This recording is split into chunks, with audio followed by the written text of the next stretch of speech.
Baik. Baik. Bismillahirrahmanirrahim. Assalamualaikum warahmatullahi wabarakatuh. Waalaikumsalam warahmatullahi wabarakatuh. Masya Allah, alhamdulillah. Gimana kabarnya Ibu? Alhamdulillah. Alhamdulillah. Makin membaik apa makin memburuk? Insya Allah baik. Ya, semangat membaik ya. Ya, alhamdulillah. Ya baik, bismillahirrahmanirrahim. Alhamdulillahirabbil alamin. Alladzi bi ni'matihi tatimmus shalihat. Walhamdulillahilladzi ala kulli hal. Huwa alladzi arsala rasulahu bil huda wa dinil haqq liyudhhirahu 'ala dini kullih walau karihal musyrikun. Asyhadu an la ilaha illallah wahdahu la syarika lah wa asyhadu anna Muhammadan 'abduhu wa rasuluh khataman nabiyyina la nabiyya ba'da. Allahumma salli wa sallim wa barik wa karim ala habibina wa syafi'ina wa maulana Muhammad sallallahu alaihi wasallam wa ala alihi wa ashabihi wa man tabi'ahum bi ihsanin ila yaumiddin. Amma ba'du. Kita insyaallah di tempat terbaik saat ini. Ya, sedang menuntut ilmu. Siapa yang meninggal saat menuntut ilmu, maka dia dikategorikan meninggal dalam keadaan syahid. Baik, Rabbi shrah li sadri wa yassir li amri wahlul 'uqdatam min lisani yafqahu qawli. Amin. Puji dan syukur tentunya marilah sama-sama selalu kita panjatkan kehadirat Allah Subhanahu wa taala atas berbagai macam limpahan nikmat kepada kita hingga detik ini, hingga saat ini, terutama nikmat iman dan Islam yang bisa mendatangkan ibu kemari itu karena masih ada iman dalam dada ibu, ya, sehingga berani berkorban segala-galanya, baik harta, waktunya maupun tugas-tugasnya. Ya, semoga apa yang ibu niatkan dari rumah untuk hadir ke sini dicatat sebagai amal ibadah oleh Allah Subhanahu wa taala.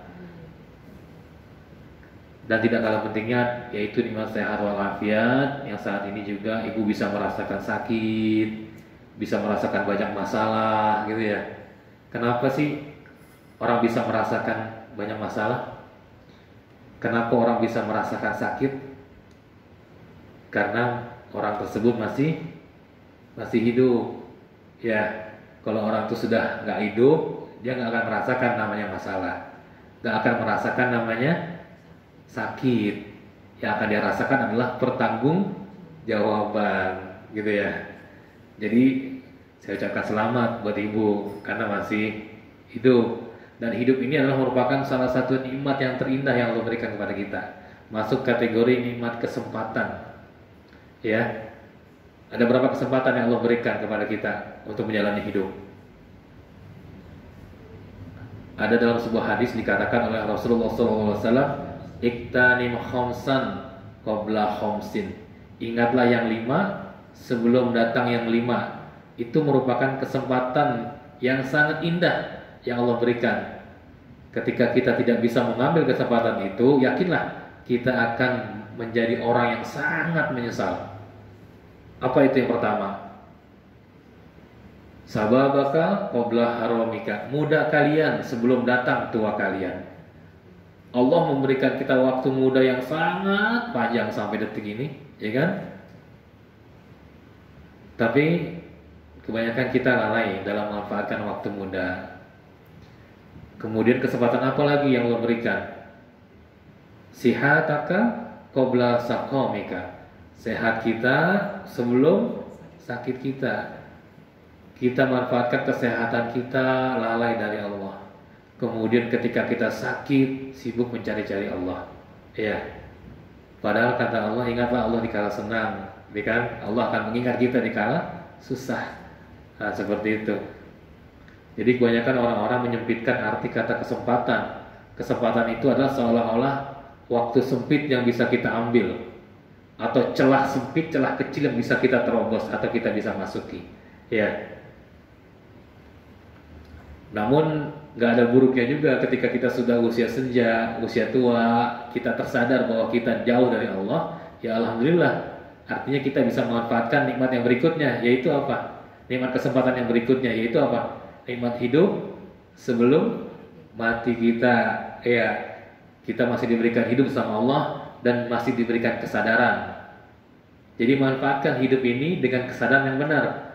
Karena tolak ukur dalam ibadah itu bukan sehat. Tolak ukur dalam ibadah bukan kekayaan. Tolak ukur dalam ibadah bukan jabatan. Tapi tolak ukur ibadah adalah kesadaran. Ibu sakit saat ini, ibu punya masalah saat ini, ibu mendapatkan gangguan hari ini gitu kan.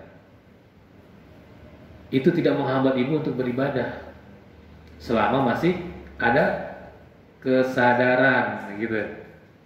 Jadi kalau ibu ada kesadaran, wajib sholat. Jadi jangan pernah berpikir sholat itu untuk orang sehat saja gitu. Sholat itu untuk orang yang berharta. Sholat itu hanya untuk orang yang sehat. Enggak, orang sakit. Apapun kondisi kita, selama masih ada kesadaran dalam diri kita, berarti ada kewajiban untuk kita melaksanakan perintah Allah Subhanahu wa taala. Kemudian kesempatan apa lagi yang Allah berikan kepada kita? Yaitu waktu luang sebelum datang waktu sempit, faragoka qabla suglika. Waktu luang kita sebelum datang waktu sempit kita. Kalau kita mengambil waktu saat-saat sempit, yakinlah gak maksimal, kita terburu-buru gitu. Kemudian apalagi, kaya kita sebelum datang miskin kita. Nah ini kebanyakan orang terlena ketika diberikan kenikmatan mereka banyak terlena karena mereka berpikir untuk bertobat selama masih sehat, mereka akan berpikir tobat itu gampang gitu. Padahal tobat itu sangat susah. Gampang diucapkan tapi sangat susah untuk dilakukan. Contohnya siapa? Contoh dalam sebuah cerita adalah contoh anak-anak Nabi Yakub, yaitu saudara-saudaranya Nabi Yusuf. Ketika mereka berusaha mencederai Nabi Yusuf alaihissalam dan berusaha membunuh, mereka mengatakan ketika kita sudah membunuh Nabi Yusuf, ya kita tinggal bertobat. Lalu apa yang terjadi? Selama kurang lebih 34 tahun mereka nggak bisa bertobat. Itu bukti bahwa tobat itu nggak gampang. Ya, jadi tobat adalah perbuatan yang sangat mudah diucapkan tapi sangat sulit untuk dilakukan. Tapi harus dilakukan selama masih ada kesadaran dalam diri kita bahwa kita adalah manusia yang berdosa. Mahalul insan khata'an wa nisya'an. Kondisi manusia itu dalam keadaan lupa, dalam keadaan berdosa dan lupa. Kullu bani Adam khata', semua bani Adam dalam keadaan berdosa, dalam keadaan bersalah. Jadi makanya Rasulullah mengajarkan kepada kita untuk manusia, untuk umatnya, setiap hari perbanyak beristighfar 70 kali sampai 100 kali. Nah, ini agar kita terhindar dari perbuatan dosa. Dan ketika kita melakukan perbuatan dosa, kita tutup dengan perbuatan baik. Segera tutup dengan perbuatan baik dan jangan melakukan kembali perbuatan dosa tersebut. Hadisnya adalah wa'ad bi syai'atal hasanatan tamhuha. Ya, tutuplah kejahatan dengan kebaikan. Baik.